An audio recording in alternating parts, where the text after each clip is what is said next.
Bonjour à tous, le marathon des previews NBA continue et aujourd'hui nous allons dans l'une des places fortes de la Californie, la capitale, Sacramento. On embrasse évidemment tous nos copains des Kings avec qui on aime bien se tirer la bourre. Cette grande communauté. Cette grande communauté des Kings, évidemment, vous nous régalez chacun sur Twitter.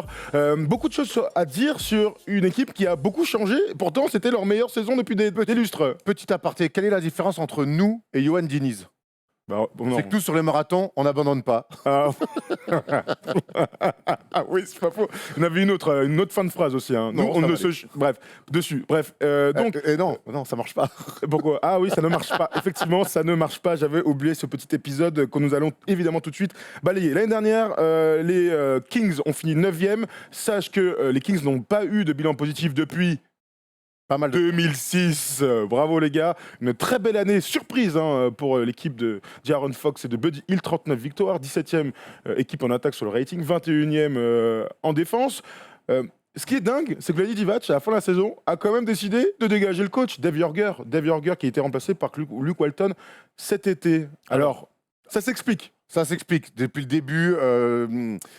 Vlade Divac est un GM qui veut contrôler beaucoup de choses. Comme c'est une manière de faire. Il y a des GM qui donnent beaucoup de responsabilités au coach, aussi dans les décisions dans les bureaux. Puis il y a Jean-Michel Aulas. Voilà. Et puis il y en a d'autres. Vlade Divac fait partie de ça. On sait que Dave Joerger est un coach aussi de caractère, de poigne, qui aime bien aussi contrôler le sportif aussi. Et là, ça ne matchait pas. Il a fait ce choix-là, il va chercher Luke Walton, on reviendra sur le choix de tout à l'heure. Juste revenir sur ce bilan, ils finissent 9e la saison dernière, ce qui est bien. Ils sont quand même à 9 matchs des playoffs. Donc en même temps, il y a encore une énorme marche il y a à un gap, franchir. ouais. Ils sont 9e, on peut se dire, ah, j'y suis jusqu'à une place. Oui, tu as une place, mais tu as 9 matchs quand même de la 8e place. Après, ils ont espéré quelques temps. Hein. Ils ont espéré quelques temps. Le fait est qu'à la fin, il y a quand même 9 matchs, c'est quand même un gap important. À la fin, il y a beaucoup d'équipes qui ont chuté, les Lakers. Gagner 9 matchs de plus sur une saison, tu vois, d'une saison à une autre, c'est quand même un gap important. Oui, c'est absolument. Voilà. Ce serait une. Il faut être les Nuggets pour faire ce type de gap. En tout cas, donc on se retrouve donc cet été avec un nouveau coach, Luke Walton. Quelques jours après avoir été intronisé, il y a cette histoire de viol qui sort et finalement d'accusation de viol. Oui, cette accusation de viol avec une journaliste. Bref, une histoire cata qui finalement a été classée sans suite courant mois d'août. Donc on passe complètement ça, mais ça avait retarder un peu l'intronisation officielle, j'ai envie de te dire. Disons que quand tu arrives dans une entreprise avec de nouvelles ambitions et qu'au bout de 3 jours, on t'accuse de viol, en général, il y a mieux pour s'intégrer dans une entreprise, tu vois ce que je veux dire En général, ça peut me se passer, donc enfin, on en rit, on devrait pas. En tout cas, non, on n'en rigole pas, c'est juste la situation qui est catastrophique. Vlade Divac, donc, voulait absolument Luke Walton, il a vu une opportunité lorsqu'il a été cut des Lakers. Alors, il y a plein d'interrogations qui vont être ramenées par l'intronisation de ce coach-là, mais en tout cas, d'abord, allons voir les arrivées et les départs de cette petite équipe. On voit Vlade Divac qui susurre des mots à l'oreille de son nouveau coach. Alors, les arrivées et départs, s'il te plaît, mon polo, du côté de Sacramento. Donc, Frank Mason s'est barré. Luke Walton est arrivé, Trevor Ariza est arrivé avec un contrat de 2 ans, Corey Joseph qui va sécuriser normalement un poste de meneur backup, Dwayne Dedmon, parce qu'il n'y a pas notre copain Willie Cauley-Stein, évidemment, qui est parti du côté... Enfin, qui n'ont pas prolongé. Dwayne Dedmon qui arrive, Tyler Linden, Justin James et Richard Holmes, la famille, le Zucker fou, on l'appelle, quel jump incroyable. Il y a pas mal de choses à dire et surtout, il y a un truc dont on doit parler, c'est la prolongation d'Harrison Barnes, puisque c'était une belle interrogation de fin de saison. Ouais, c'est une équipe jeune qui l'année dernière nous a vraiment enthousiasmé par son basket de contre-attaque, notamment énormément de courses, beaucoup d'adresses à 3 points, une vista incroyable de De'Aaron Fox et Buddy Hield derrière avec Bogdanovic. Vraiment, on a été séduit par cette équipe-là, même s'il y a eu ces rumeurs avec Dave Joerger. On a vraiment cru que la saison pouvait à un moment donné partir dans le mauvais sens côté Kings. Ça n'a pas été le cas. Non, c'est une équipe, enfin, j'ai envie de dire, enfin, je ne veux pas leur porter la poisse, donc je touche du bois pour eux. J'ai l'impression qu'enfin, ils ont enclenché, clac, ils ont pris la bonne direction. Tu vois, enfin, sur l'autoroute, ils ont pris la bonne sortie et ils ne sont pas finis directement dans les rambardes. J'ai l'impression qu'ils ont quand même des jeunes installés depuis De'Aaron Fox. Alors, la première saison rookie a été plutôt timide. L'année dernière, il a confirmé que c'était vraiment un potentiel futur top meneur de la ligue. Ouais. Buddy Hield est un top scoreur de la ligue et il y a des joueurs très forts autour, des créateurs, des shooters. Donc moi, j'ai vraiment l'impression qu'enfin, ils se sont mis dans les bons rails. Ce qui est dingue, et je te rejoins complètement, c'est qu'en une saison, ils se sont trouvés les certitudes.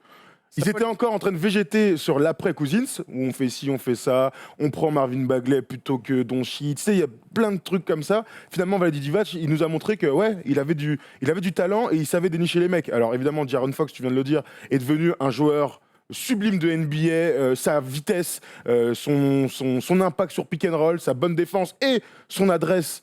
Ça, c'était une grosse incertitude. Du coup, et ben, son adresse est devenue hyper fiable. Il est devenu direct et il est clutch en plus et il est leader. Ça commence à faire beaucoup de qualité pour un seul homme. Buddy Hield, il l'avait recruté, on se souvient, avec des mots.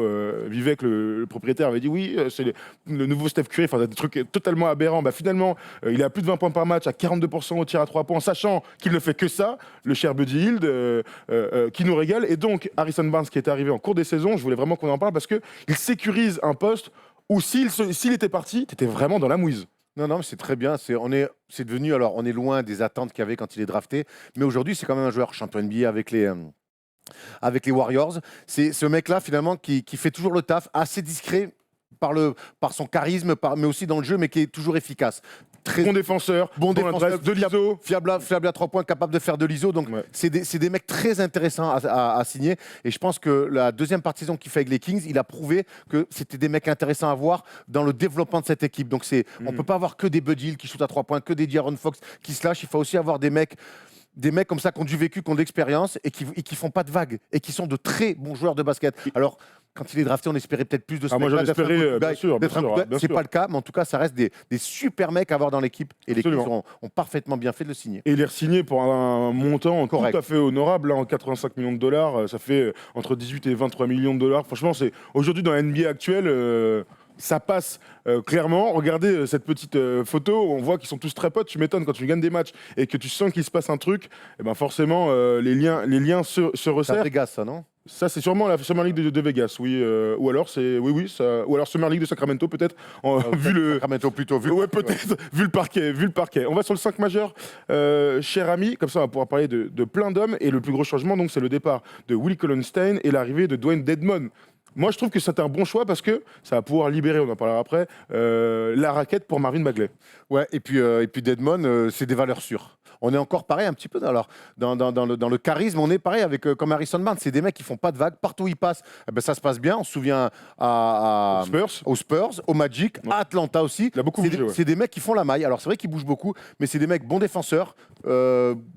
Adroit. Qui peuvent mettre des paniers à droit un peu au large. Bien sûr, ah bah oui, c'est pour ça qu'ils le prennent. Hein. Voilà, donc vraiment, vraiment Dedmon, voilà. Alors là, pour le coup, c'est le jour et la nuit avec Willie Cauley-Stein, mais vu qu'ils ne le supportaient plus là-bas, en tout cas là, ils ont pris un mec qui va sécuriser et qui, pareil, ne va pas faire de vagues. C'est pas plus mal de ne pas faire de vagues aux Kings. C'est clair, de toute manière, tu as déjà du talent sur plein d'autres postes. C'est bien d'avoir un gars qui va physiquement s'imposer, tu vois, s'opposer absolument, mais surtout amorter du spacing. C'est important aujourd'hui en NBA d'avoir du spacing.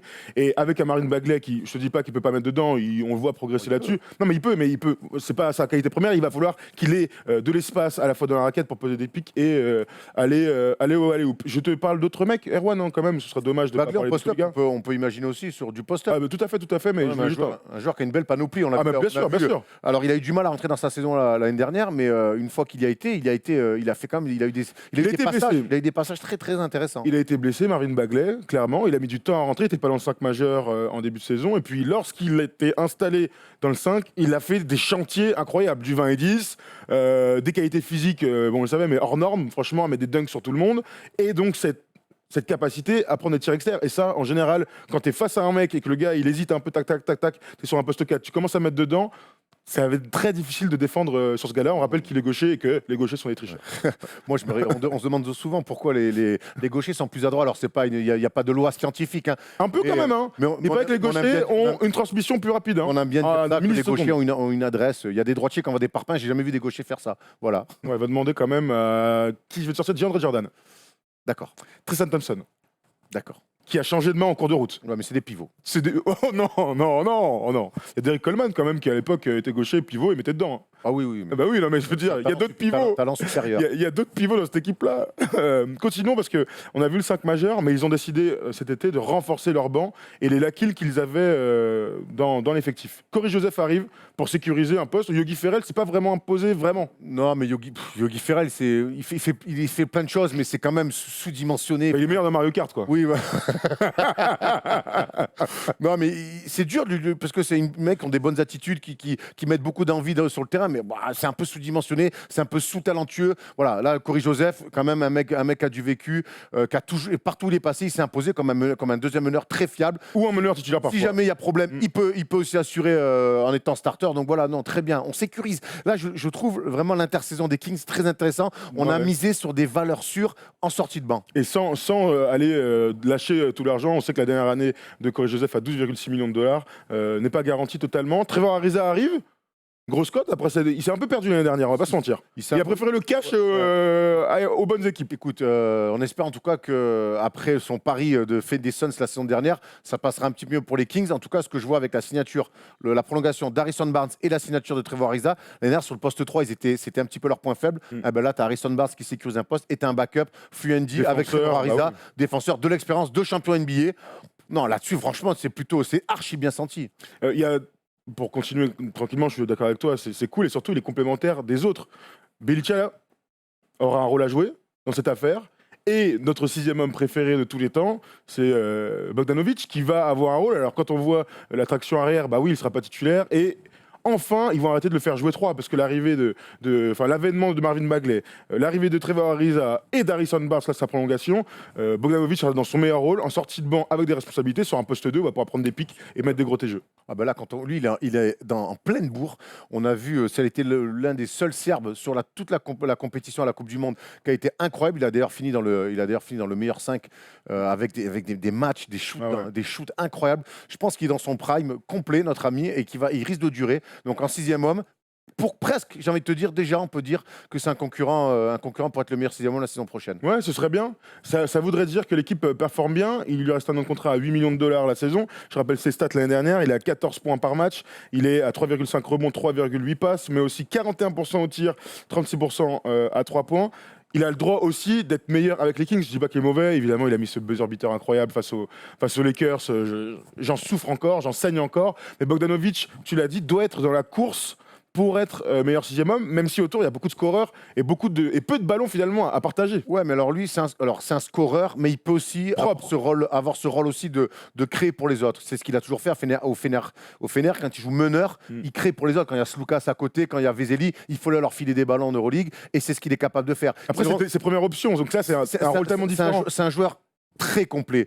Et je pense qu'il va s'adapter au soir. Je pense que quand Buddy sera dans des mauvais soirs, alors je leur souhaite que ça arrive le moins possible, mais il est capable d'être en 2 scoreurs. Si De'Aaron Fox est blessé ou ménagé, il peut jouer aussi meneur, backup. Enfin voilà, il y a plein de choses qu'il peut faire. C'est un joueur très intelligent, adroit, bon défenseur, passeur. Moi, je pense vraiment, il va pas être obligé de mettre 20 points par match pour être dans la. Il ne pourra pas mettre 20 points par match. Et il le mettra pas. Il le mettra pas parce que De'Aaron Fox porte beaucoup la balle, Buddy Hield shoot beaucoup la balle, Harrison Barnes a besoin de la balle, Marvin Bagley a besoin de la balle et shoot en général. Donc ça fait quand même beaucoup de joueurs. D'ailleurs, il y avait un journaliste américain pendant la Coupe du Monde qui disait le meilleur joueur de la compétition c'est Bogdanovic et pourtant il n'est même pas le 5e meilleur joueur de son équipe NBA. On s'était posé la question et c'est vrai que c'est une déclaration qui se discute. Mais quand on cite les autres avant, bah oui, on peut quelque part dire qu'il avait raison, mais c'est dire aussi la super profondeur de banc qu'ont maintenant les Kings de Sacramento. On se dirige vers le joueur à suivre. Vas-y Polo, n'hésite pas à nous mettre plein pot qui nous allons suivre toute la saison en particulier, même si c'est l'équipe évidemment qui prime toujours dans le basketball. C'est Marvin Bagley avec une deuxième saison que l'on lui souhaite au niveau tout de suite d'un presque 20 et 10, j'ai envie de te dire. Je pense qu'il est capable de ne pas être loin. Moi, franchement, j'adore vraiment Marvin Bagley. Ça avait été compliqué son début de saison NBA, blessé. Et puis cette comparaison avec Doncic, qui a peut-être dû aussi lui casser la tête. Mais c'est un talent incroyable. Poste 4, très au large. Post-up, très très haut, très compliqué à défendre. Moi, je crois que... il y a eu cette blessure, mais il s'est imposé, parce qu'il sortait du banc quand il arrive. Il s'est imposé. Tous les concurrents qu'il a eu, il aurait passé devant. C'est un joueur très complet, rebondeur, contreur, scoreur. Moi, je crois qu'il a tous les atouts pour faire un vrai, avec sa relation avec De'Aaron Fox, là, cette relation 1-4, elle peut être incroyable. Il est très vite au panier, il court. Plutôt bon défenseur, même si c'est très vertical, plutôt que sur l'homme.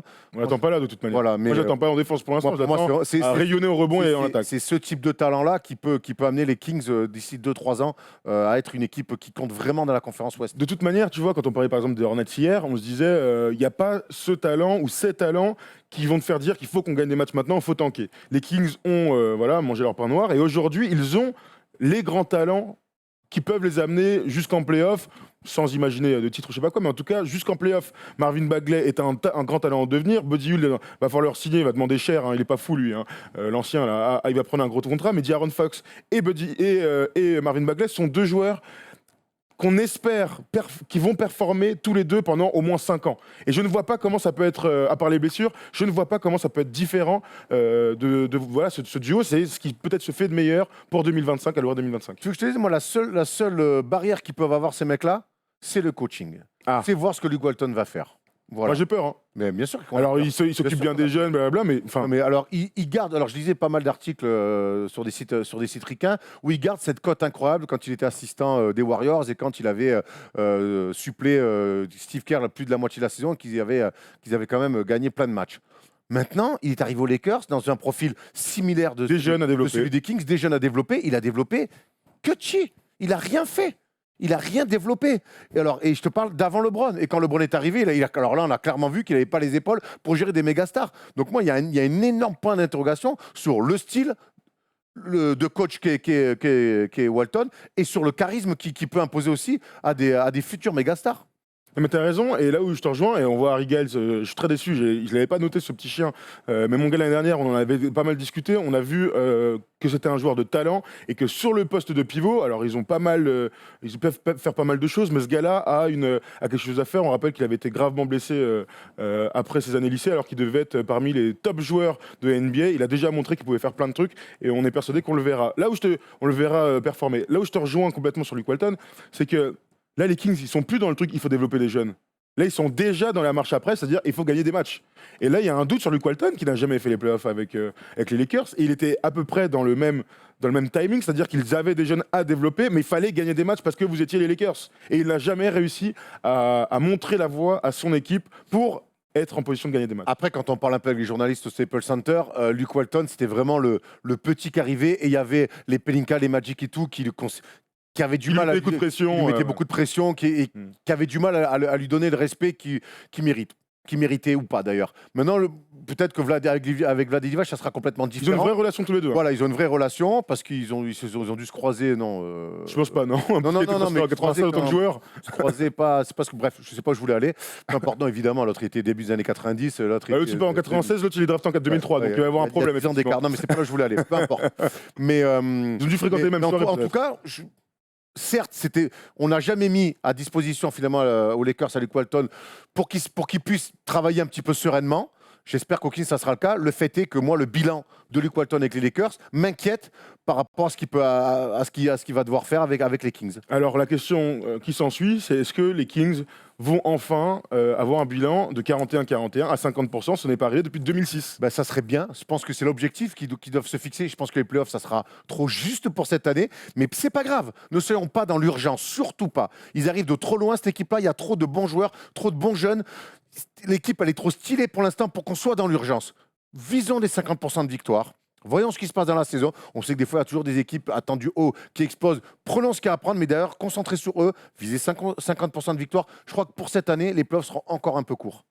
J'ai l'impression aussi, je les vois 9 et 10, mais je les vois à 50% de victoire parce que c'est l'année d'après et qu'ils ont renforcé un effectif qui était déjà très intéressant.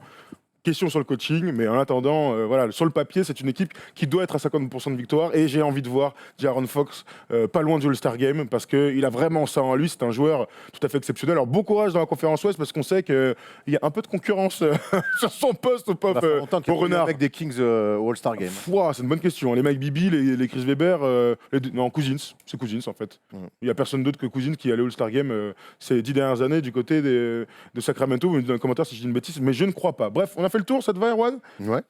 50% de victoire pour les Kings, déjà à développer, Luke Walton et ainsi de suite. Je crois qu'on a été 50% de victoire, ça veut dire déjà que tout aura fonctionné. Mais je te dis, on revient. L'été a été intelligent, ça a bien. Alors Vlad Divac, j'ai quelques interrogations, mais finalement ça y est. Je pense que les fans, et dites-nous dans les commentaires que les fans des Kings, je pense, doivent être rassurés. Il y a peut-être ce côté autour de Luke Walton, mais il y a quand même Vlad Divac derrière qui a une vision des choses, donc ça va certainement aider Luke Walton. Cette équipe doit viser 50% de victoire. Ça serait déjà un super step. Tout à fait. On a fait le tour. J'ai hâte de les voir jouer en tout. Moi aussi j'ai hâte. C'est une de mes petites équipes Summer League, League Pass. J'en ai évidemment 12. C'est pour ça qu'après on est fatigué toute l'année. Voilà, on a fait le tour. Demain, on ira du côté du Michigan à Détroit pour parler de Blake Griffin et ainsi de suite. Donc voilà, on vous souhaite une bonne journée et puis on se retrouve demain matin à 10h comme d'hab. Ciao.